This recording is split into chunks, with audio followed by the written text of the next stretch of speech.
Here's what concerns me. In the Ashcroft memorandum, which was the subject of concern before, at the very, very end of the Ashcroft memorandum, as you'll remember, there was that paragraph under asterisks that changes the whole memorandum in front of it. It says, notwithstanding any procedure or limitations set forth above, the Attorney General may communicate directly with the President, Vice President, Counsel to the President, Assistant to the President for National Security Affairs, and various others. And then it provides who the staff members can consult with. Directly with officials and staff of the Office of President, Office of the Vice President, Office of the Counsel of the President, National Security Council, and so forth. Now, I took the position that that was pretty much kicking down a very important door that had protected the department from political influence. But I see in your May 4th, 2006 memorandum a number of things that concern me even more. The first is at the bottom of the first page where there is an asterisked footnote, which says at the bottom, for convenience, the executive functions of the Vice Presidency are referred to in this document as the Office of the Vice President, or OVP, and the provisions of this memorandum that apply with respect to communications with the EOP, Executive Office of the President, I assume that is, will apply in parallel fashion to communications with the Office of the Vice President. Let me ask you first, what on earth business does the Office of the Vice President have in the internal workings of the Department of Justice with respect to criminal investigations, civil investigations, and ongoing matters? As a gentleman, I would say that's a good question. Why is it here then? I'd have to go back and look at this. I'd like to know where this came from and how that addition was made. Then if you look at the very back, the very last paragraph, once again, there's a final paragraph set off by asterisks that pretty much undercuts everything that was said in the previous enumerated paragraphs. And here, you can see the difference. It's almost identical with the previous memorandum, only it adds some things. Notwithstanding any procedure or limitation set forth above, the Attorney General may communicate directly with the President, Vice President, so far same as the Ashcroft memorandum. Then you add their chiefs of staff, counsel to the President, then you add or Vice President. Somebody took the trouble to write in counsel to the Vice President and provide that individual access to ongoing criminal investigations, ongoing civil investigations, and ongoing other investigative matters. Which I don't know whether or not that in fact has happened. So I want to emphasize part of what we do around here is to prevent things from happening. Exactly. And when you kick down doors, you invite people to do it, whether or not it's been done. And I agree. And on its face, I must say, sitting here, I'm troubled by this. Yep. I will and say, if you continue, just let me finish, because we're not done with the paragraph. All right. If you go further on down, what was the staff of the Office of the President has become the staff of the White House office, and the entire Office of Management and Budget's been thrown in. So you come here today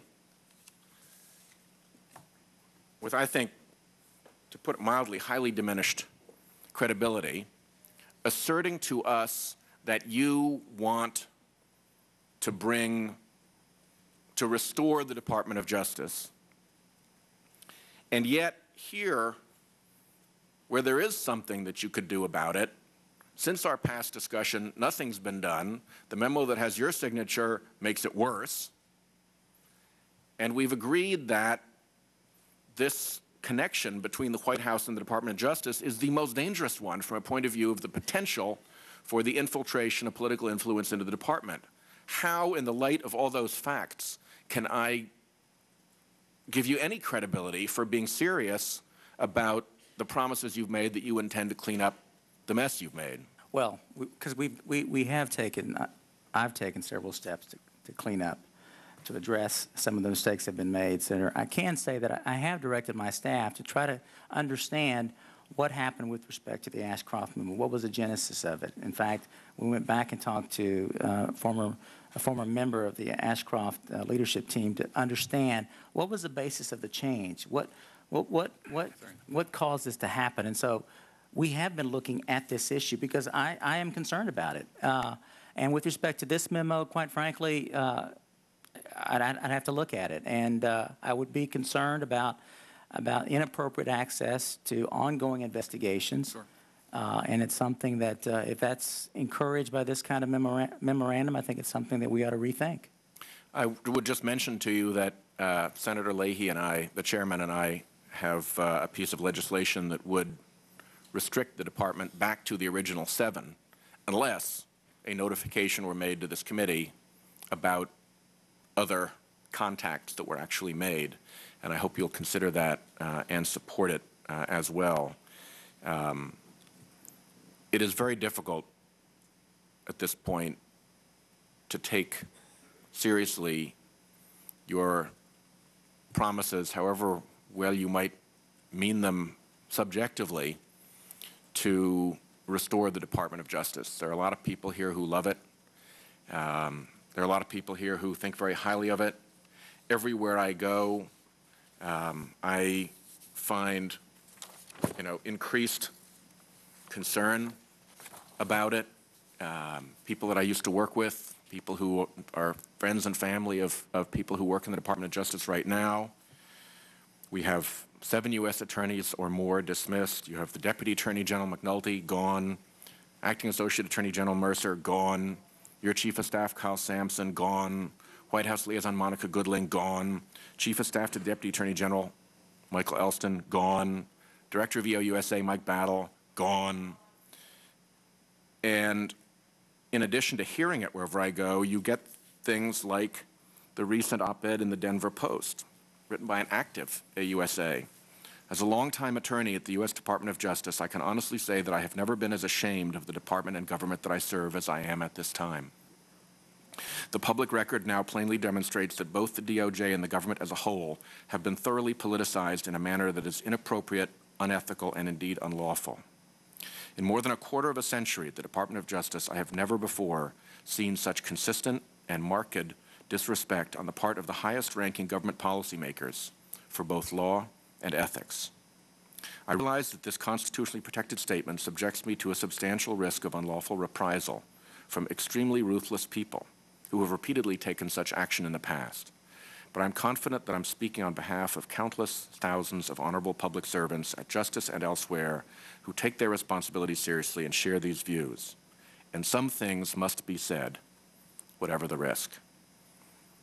As you know, this is not an isolated feeling, and I don't know how you can say that you can help solve the problem. It appears to a lot of people that you, sir, are in fact the problem.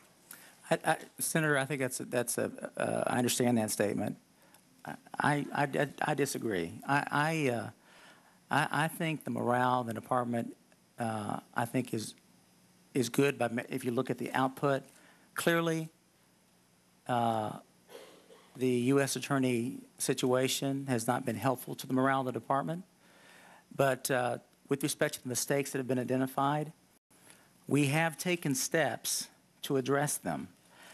The fact that there's been changes in personnel, some people would say it's a good thing. It's good we have these changes. It's good these people have left. Some people like Mike Battle, you cite in that list. Mike was planning on leaving and is leaving because of personal reasons and had nothing to do with any of this. And it's unfair to include him in this.